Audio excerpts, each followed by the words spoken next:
Okay, quick thought experiment for you. When you hear the words successful leader, what comes to mind? Confident, decisive, maybe someone who trusts their gut. Yeah, those are common associations. Now, what if I told you that the very traits that feel right, the quick, intuitive judgments our minds make, are often the source of predictable errors? Errors that can actually steer us away from true success and, well, lasting happiness. Hmm. That definitely goes against the grain sometimes. Welcome to Success Happiness. This is where we take a deep book talk into really powerful ideas, ideas that can change your trajectory. And today we're tackling a giant. And we absolutely are. We're diving into a truly essential read, Thinking Fast and Slow by the brilliant Nobel laureate Daniel Kahneman. Kahneman's work is just foundational. It's incredible. He's not just describing psychology, he's sort of revealing the hidden architecture of how our minds operate. Right. And crucially, how they often, well, fail us in predictable ways. It's not really about being smart or dumb. No. It's more about understanding the operating system we all share. Exactly. And our mission in this book talk is to pull out the most impactful, maybe the most surprising insights from this material. Yeah, the stuff that really makes you think. We want to give you the vocabulary, the understanding to see these patterns in your own thinking and, out in the world, and use that knowledge to make wiser choices on your path to success and well-being. Get ready to see that voice inside your head in a whole new light. It's quite the journey. Okay, so let's unpack this. We have to start with the absolute core idea. The two systems, Kahneman says, drive our thinking. Right. This is the heart of it. System 1 and System 2. Think of System 1 as, well, your mind's automatic pilot. Okay. It's incredibly fast, works pretty much without effort, and gives you those immediate impressions, feelings, intuitions. Like flinching at a loud noise. Or recognizing a face instantly. Exactly. Yeah. Or understanding a simple sentence. Effortless. It's always running sort of in the background, constantly generating suggestions about the world. And then there's System 2. Right, System 2. This is the effortful one. Deliberate, calculating. It's slow, it requires attention, real mental energy. So like doing a tough math problem, 17 times 24. Yep, that's System 2 grinding away. Or focusing intently on a complex task, comparing two different phones maybe. That's System 2 doing the heavy lifting. So what's the relationship between them? How do they work together? Well, System 1 offers up the quick, intuitive answer, the suggestion. And System 2 is kind of the supervisor. It can check System 1, maybe override its suggestions. Okay, sounds like a good setup. But here's the kicker. System 2 is often, well, lazy. Lazy, really? Yeah, it prefers to conserve energy. So unless something clearly signals an error, or unless it's forced to engage, it'll usually just go along with System 1's easy answers. Huh.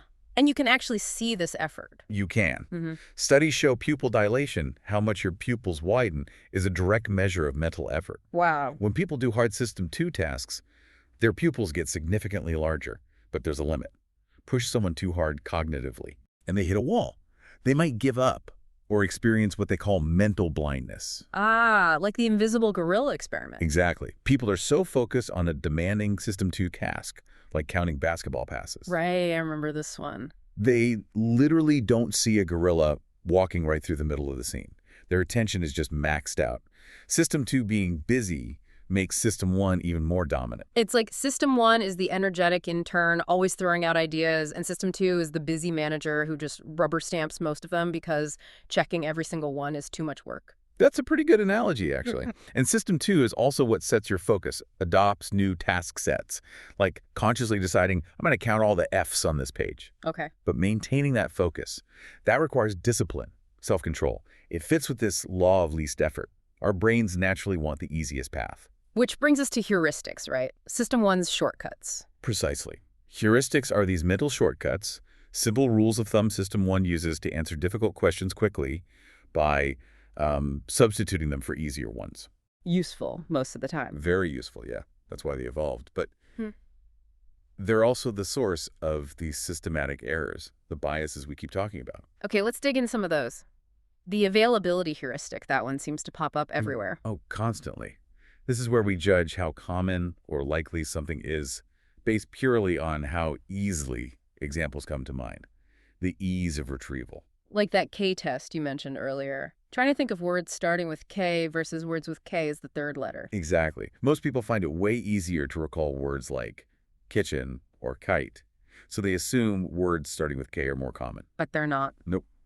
Statistically, letters like K, L, N, R are more frequent in the third position. Your judgment gets skewed by how easy it feels to find examples, not the actual And facts. the impact of that, it must be huge for risk perception. Absolutely massive. Think Mm. about it. Plane crashes, shark attacks, specific vivid crimes get tons of media coverage. Yeah, they stick in your mind. Right, so they feel much more likely than, say, dying from diabetes or a stroke, even though statistically those are far bigger risks. The dramatic examples are just so much more available to your memory. So our fear levels don't always match the actual danger. Not at all. And this could even lead to availability cascades. Mm-hmm. An event gets hyped by the media, public fear grows, politicians feel pressure, Uh-huh. and policies get made based on this amplified fear, which might be totally out of proportion to the actual statistical risk compared to less available threats. The key takeaway, don't confuse how easily you remember something with how likely it actually is. That's a really crucial filter to apply, especially with all the information coming at us. Okay, what about another big one? The representativeness heuristic. Right, representativeness. This is judging something's likelihood based on how much it resembles a stereotype or fits a category. How representative is it? Give me an example. Okay, the classic is Steve the librarian. Kahneman describes Steve shy, tidy, meek, detail-oriented, Yeah. then asks, is Steve more likely a farmer or a librarian? Well, he sounds exactly like the stereotype of a librarian. Exactly. So most people say librarian. But they forget a crucial piece of information, Yeah. the base rate. The base rate. Yeah, the actual number of farmers versus librarians in the population. There are vastly more farmers. So statistically, he's much more likely to be a farmer, even with that description. Precisely. Hmm. System 1 jumps on the representative description and totally ignores the underlying probability. Wow. And this leads to logical errors, right? Like the conjunction fallacy. Yes, the famous Linda problem. Linda's described as bright, outspoken, concerned with social justice. Sounds very much like a feminist activist, right? Okay, yeah. Then the question, is Linda more likely to be A, a bank teller, or B, a bank teller and active in the feminist movement? Option B sounds more like her description. It does. It's more representative. But logically, the probability of two things happening together, bank teller, A in feminist, can never be higher than the probability of just one of them happening, dame teller. Right, that makes sense when you put it like that, but it doesn't feel right intuitively. Exactly. That's the power of representativeness. People overwhelmingly choose the illogical option B because it fits the stereotype better. And they really resist the logic. This heuristic also makes us ignore sample size. We trust conclusions from tiny samples way too much. The law of small numbers trap. It's amazing how our intuition can just steamroll basic math. Yeah. Okay, let's shift gears. The anchoring effect. What's that about? Anchoring is fascinating. It's how an initial piece of information, an anchor, even if it's completely irrelevant, heavily influences your later estimates or decisions about something. Even irrelevant information. Yeah, even a random number. They did experiments where people spun a rigged wheel of fortune, landing on either a high or low number. Then they asked them to estimate something totally unrelated, like the percentage of African nations in the UN. Yeah. People who saw the high random number gave significantly higher estimates than those who saw the low number. The random number acted as an anchor, and their minds adjusted from it, but not enough. I can see how that plays out in negotiations. The first offer sets the stage. Absolutely. That first number, high or low, anchors the whole discussion. Your mind unconsciously tries to make sense of that anchor, making thoughts compatible with it more accessible. It's like a suggestion priming effect. Yeah. Knowing this happens is your first defense. Good point. And one more heuristic tied to feelings. The affect heuristic. Right. Affect heuristic is basically system 1 using your gut feelings, your likes and dislikes, to judge risks and benefits. So if I like something, I think it's safe and beneficial. Pretty much. If you have a positive feeling about, say, a new technology, your mind automatically assumes it has low risks and high benefits. If you dislike it, you'll intuitively see high risks and low benefits. So the feeling drives the analysis, not the other way around. Often, yes. As they say, for many people, risk is feeling. It's a quick way to decide, but easily swayed by emotions that might not be grounded in fact. Okay, so these heuristics are System 1's toolbox, fast, efficient, but definitely prone to error. Let's talk about some other biases and illusions that affect our judgment. Sure. One very common one is the halo effect. Ah, the halo effect, where one good trait makes us think everything about someone is good. Exactly. If someone is attractive or speaks confidently, we tend to unconsciously assume they're also intelligent, competent, trustworthy, even if we have no evidence for those other things. Or a negative trait casting a shadow over everything else. Precisely. It works both ways. System 1 loves consistency. If one thing is good or bad, it wants the whole picture to match. This applies to people, companies, products. Makes sense. And you mentioned ease earlier, cognitive ease. Right. System 1 just likes things that are easy to process. Simple language, clear fonts, familiar ideas, they all create cognitive ease. And things that feel easy also tend to feel true or good. So repetition makes things feel truer. It does. Even repeating nonsense phrases can increase their perceived validity over time because they become familiar and easier to process. Cognitive ease feels good, comfortable. And mood plays a role here too. Big role. When you're in a good mood, you generally experience more cognitive ease. This makes you rely more on System 1. You're more intuitive, maybe more creative, Right. but also more gullible. More likely to accept System 1's potentially flawed suggestions. A bad mood, conversely, makes you more vigilant. Engages System 2 more, you become more analytical, but perhaps less creative. Interesting trade-off. Now, WISID, this sounds important. What you see is all there is. It's fundamental to how System 1 works. It takes whatever information is currently available, no matter how limited or biased, Okay. and immediately weaves a coherent, convincing story out of it. The crucial part is, it completely ignores the information that isn't there. It doesn't account for missing pieces. So if I just hear, she's intelligent and driven. System 1 instantly concludes, she'll be a great leader. It builds this confident story based only on those two traits. It doesn't pause to ask, wait, what about her people skills, her integrity, the market challenges? It just makes the most coherent story from the available fragments. Exactly. Kahneman uses a legal example, too. People shown only one side of a case, even when told it's only one side, form very strong opinions based solely on that limited evidence. WISID means System 1 is great at making sense with limited data, but terrible at realizing how limited that data is. That's huge for avoiding snap judgments, especially on the path to success. You need to actively seek out the missing information. Absolutely. And this story-weaving tendency also fuels the illusion of understanding, what's sometimes called the narrative fallacy. Making sense of the past. Yeah, we look back at events and create these neat narratives that make everything seem predictable, inevitable, understandable, way more orderly than it actually was at the time. Which leads straight into hindsight bias. The old I knew it all along effect. After something happens, a stock market crash, an election result, even a personal success, Yeah. we genuinely feel like we saw it coming or that it was obvious. Our memory subtly rewrites the past to fit the outcome. And that's bad because It's incredibly damaging for learning and evaluation. We start judging past decisions based on their outcome, not on whether they were sound at the time, given the available information. Right. The surgeon makes a reasonable choice, but there's a rare complication, and suddenly they're blamed unfairly. Exactly. Or the leader takes a huge gamble that pays off by luck, and they're hailed as a visionary genius. Hindsight bias makes it really hard to learn from mistakes or accurately assess decision quality. Definitely makes objective feedback tricky. Wow. Okay, another tricky one. Regression to the mean. This sounds statistical. It is purely statistical, but it constantly trips up our intuition. Basically, any extreme performance or measurement is likely to be followed by one closer to the average, just due to random chance. No cause needed, just statistics. Just statistics. Kahneman gives the great example of the Israeli flight instructors. Oh, yeah, the shouting versus praising. The instructor noticed that when he praised cadets for exceptionally smooth landings, they usually did worse the next time. When he yelled at them for really bad landings, they usually improved. So he concluded punishment works and praise doesn't. Exactly. But he was completely missing regression to the mean. The cadets he praised had probably just had an unusually good landing, maybe luck played a role. Their next landing was likely to be closer to their normal average anyway. Than the ones he yelled at. They'd likely just had an unusually bad landing. Their next try was also likely to regress back toward their average performance, regardless of the shouting. The perceived effect of reward and punishment was mostly just statistical regression. So a golfer who shoots an amazing score one day is likely to do worse the next, and vice versa. Statistically, yes, most likely. Our intuition wants a causal story, but often it's just regression. This is critical for making predictions.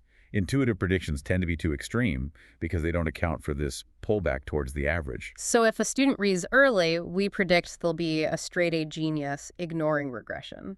We often do. More accurate predictions need to be moderated, pulled closer to the average, especially when the evidence you have isn't perfectly correlated with the outcome you're predicting. This seems linked to the illusion of validity, feeling confident even when the evidence is weak. Precisely.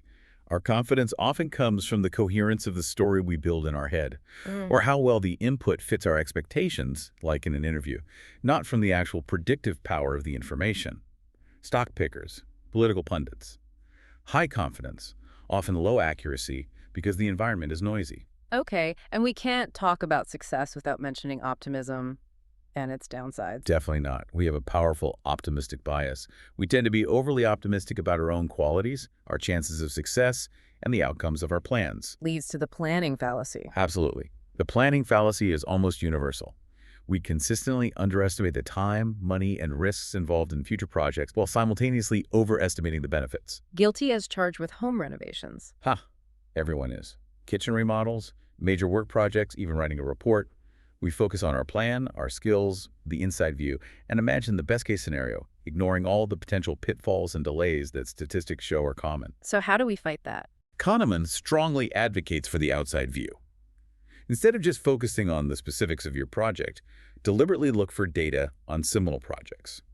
What is the average cost overrun? How long do they actually take? Use the statistics of comparable cases. Exactly. That distributional information is a much better anchor for realistic planning than your own internal optimism.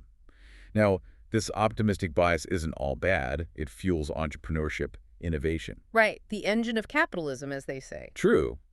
But understanding the planning fallacy is crucial for actually executing successfully and avoiding major disappointments. Okay, fascinating stuff on judgment and prediction. Let's switch to decision-making, especially with risk. Prospect theory. Yes, another groundbreaking contribution. Prospect theory challenged traditional economics by showing people don't make choices based on the final state of their wealth. Like how much money they'll have in total. Right. Instead, we evaluate outcomes based on changes, gains, or losses relative to a reference point. Usually that reference point is our current situation, the status quo. So it's about the change, not the absolute level. Exactly. And the absolute cornerstone concept here, something you really need to grasp, is loss aversion. Losses hurt more. Way more. Losses loom larger than equivalent gains.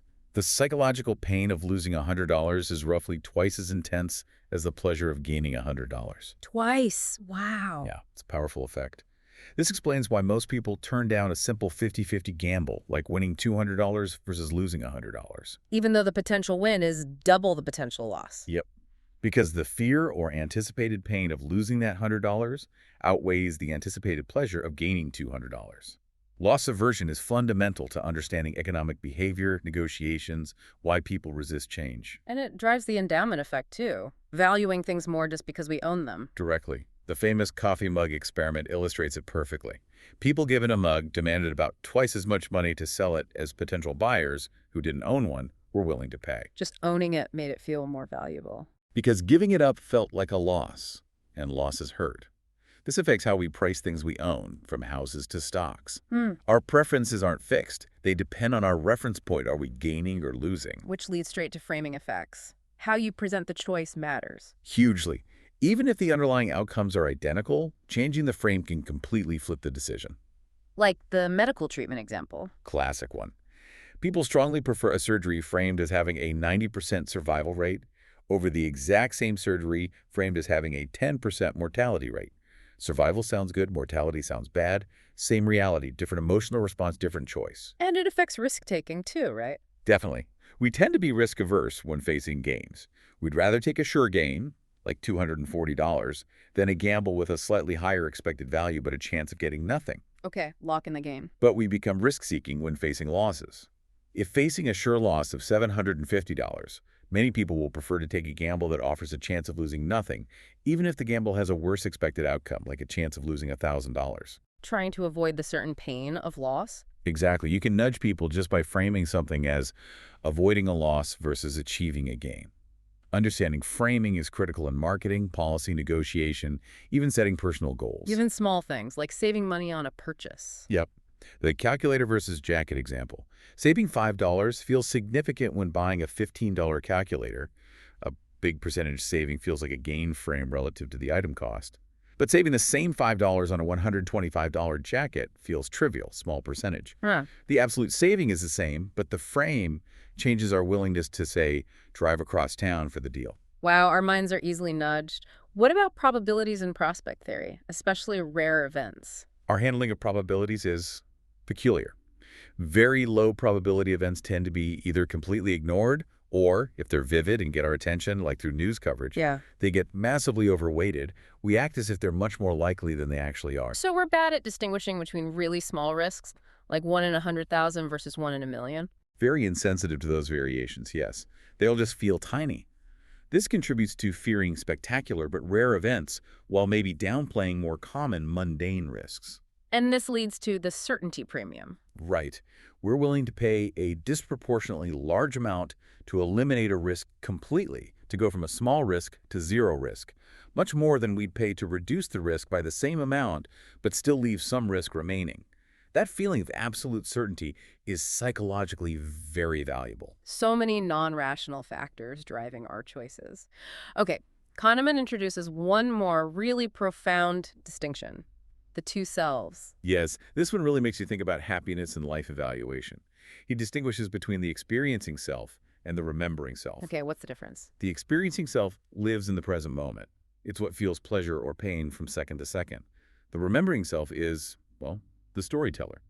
It constructs narratives about our past experiences, maintains the overall score, and crucially, it's the one that makes decisions for the future based on those memories. And the remembering self isn't entirely accurate. Not at all.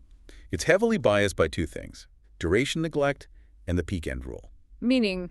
When the remembering self evaluates a past experience, it largely ignores how long the experience lasted. Duration neglect. Instead, its overall assessment is dominated by the most intense moment, the peak, and how the experience ended, the end. The duration doesn't really matter to the memory. Bizarrely, not much. The cold hand experiment showed this vividly. Well, People put a hand in painfully cold water. One trial was shorter but ended at maximum discomfort. The other trial was longer overall, but in the last phase, the water warmed up slightly, making the end less painful. okay. So which did they prefer to repeat? They chose to repeat the longer, objectively more painful trial. Why? Because the remembering self evaluated it more favorably due to the less painful ending. The memory was better, even though the experience was worse overall. So the remembering self makes choices that aren't always best for the experiencing self. Exactly. It prioritizes the story, the memory, over the sum of moment-to-moment feelings. This even applies to how we evaluate a whole life. Studies found people's judgments of how happy someone's life was were insensitive to duration, 30 versus 60 years, but heavily influenced by how happy the final years were. Peak end and duration, neglect again. That explains why we focus so much on creating memorable moments on vacation. We're Yeah. catering to the remembering self. Precisely. Collecting memories, taking photos, that's for the remembering self. Just relaxing and enjoying the moment caters more to the experiencing self. Often, tourism is designed for the remembering self. And this ties into the focusing illusion. Yes, whatever aspect of life you happen to be focusing on right now will seem disproportionately important for your overall happiness or life satisfaction when you think about it. Like the California weather study. Perfect example. People asked to rate their life satisfaction showed no difference between Californians and Midwesterners. But when asked specifically about climate and then life satisfaction, both groups thought climate was a major factor and that Californians must be happier. Focusing on climate made it seem more important than it actually was to overall well-being. So we overestimate the impact of single factors we focus on, like getting a promotion or moving to a sunnier place. We often do. The focusing illusion means we might chase things believing they'll bring lasting happiness, when their actual contribution to our complex moment-to-moment experience might be smaller than we anticipate. Interestingly, income correlates more strongly with the remembering self's life satisfaction score than with the experiencing self's daily feelings, especially above a certain threshold. Goals matter to the story we tell ourselves. Wow. Okay, so after all this, the biases, the illusions, the two selves, it really makes you question, can we ever trust our intuition? And more importantly, how can we make better decisions? That's the critical question. Kahneman provides some guidance. Genuine expert intuition can be trusted, but only under specific conditions. Which are? You need extensive practice in a regular, predictable environment where you get rapid and clear feedback on the correctness of your judgments. Like chess masters, firefighters, experienced doctors making diagnoses. Exactly. In those domains, System 1 has had countless opportunities to learn the patterns and associate cues with correct outcomes because the environment is stable enough and the feedback is immediate. But intuition is less reliable elsewhere. Much less reliable in environments that are inherently unpredictable, low validity, or where feedback is slow, ambiguous, or just absent. Think long-term political forecasting, stock picking, or even clinical psychologists predicting long-term outcomes for patients. Even if the experts feel really confident. Especially then. Subjective confidence is often a poor indicator of accuracy in these domains. That's the illusion of validity again. Confidence based on the coherence of the story System 1 creates, not objective accuracy. So what's the alternative in those messier domains? This is where simple algorithms or statistical rules often shine. Decades of research, starting with Paul Meehl, show that even simple formulas often outperform human expert judgment in predicting outcomes. Like the APGAR score for newborns. Perfect example, a simple checklist and scoring system. It works because it's consistent and focuses on valid cues, unlike potentially biased intuitive judgments that can vary wildly. Simple, equally weighted formulas can be remarkably powerful. So for important decisions in uncertain areas, maybe rely less on gut feelings and more on structured approaches. That's a key takeaway. Using checklists, algorithms where available, or even just simple predefined rules can improve consistency and accuracy. Okay, so what practical steps can we take to mitigate these biases in our own lives on our path to success and happiness? Well, awareness is the crucial first step. Just knowing about System 1, WYSID, loss aversion, etc. helps you recognize them, though it doesn't magically make them disappear. But it gives you a language to talk about them. Exactly. Then, actively employ strategies. Use the outside view for any kind of planning. Look at the statistics for similar cases, not just your optimistic internal plan. Fight the planning fallacy. Right. For group decisions, get independent opinions before discussion. This avoids contamination from anchors, halos, or the first person who speaks confidently. Decorrelate errors. Makes sense. What else? Be aware of framing. If a choice feels really strong one way, deliberately try to reframe it. Think about it in terms of losses instead of gains or vice versa. See if your preference changes. Test your own reaction to the frame. Yep. For recurring decisions, especially financial ones, consider setting risk policies in advance. Decide how you'll react before the situation arises to counteract loss aversion or panic, like deciding to rebalance your portfolio only at set intervals. Take System 1's immediate emotional reaction out of it? Try to, yes. Yeah. And remember, regression to the mean when making predictions. Your intuitive forecasts are probably too extreme. Moderate them towards the average, especially if your evidence is weak. Be skeptical of high confidence based on flimsy data. Know the limits of your knowledge. Absolutely. And remember, System 2's laziness. Be extra careful when you're tired, stressed, or distracted. That's when System 1 runs wild. Pausing, taking a breath, deliberately engaging System 2 can make a huge difference. This journey through Kahneman's work, it really provides such a powerful lens, doesn't it, for looking at our own minds, our choices, how we pursue success and happiness. It's incredibly illuminating. It shows that being effective isn't just about raw intelligence or willpower. It's also about understanding this internal operating system. Recognizing that intuition is amazing sometimes, but also systematically flawed other times. Exactly. Knowing the patterns of those flaws is like having a superpower for navigating the world and your own mind.